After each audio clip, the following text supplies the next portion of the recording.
Hello friends, morning నుంచి మా అక్షయాన్ని చెప్పమంటున్నాను ఒక మాట. ఈరోజు డే స్పెషల్ ఏంటి, నవంబర్ 26 స్పెషల్ ఏంటో చెప్పమ్మా అంటే నాకు చెప్తుంది, కానీ వీడియోలో చెప్పమంటే సిగ్గుపడుతుంది. ఇది సిగ్గుపడేది కాదు, మనం గర్వంగా చెప్పుకోదగ్గ విషయం. చెప్పాల్సిందే, నేను చెప్తాను అయితే అని ఇప్పుడు దాకా ఉండి తను చెప్పలేదని నేను చెప్తున్నాను ఫ్రెండ్స్. ఇది తప్పు చెప్పకూడదు, అందుకని చూసి చదువుతున్నాను.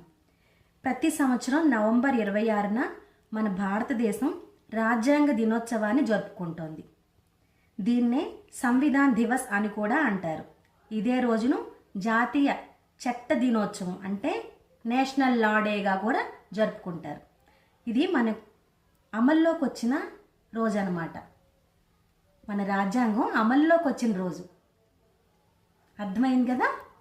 చెప్పాలి, మన దేశ ఔన్నత్యాన్ని అందరికీ చాటి చెప్పాలి.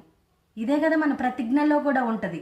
చిన్నప్పటి నుంచి ప్రతిజ్ఞ చేసేవాళ్ళం కదా, స్కూల్లో కాలేజీల్లో కూడా ప్రతిజ్ఞ చేసేవాళ్ళం కదా.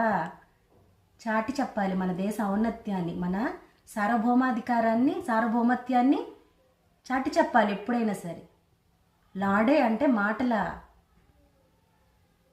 మీ అందరికీ చెప్పాలనిపించింది ఫ్రెండ్స్. మోడీ గారు కూడా అందరికీ మెయిల్ పంపించారు. నాకు చాలా సంతోషంగా ఉంది ఈ విషయాన్ని షేర్ చేసుకోవడం. భారత ప్రజలందరికీ మన ప్రధానమంత్రి మోడీ గారు అందరికీ మెయిల్ పంపించారు. ఈ విషయాన్ని తెలుసుకోవాలి అందరూ, ముందు ప్రపంచానికి తెలియాలి.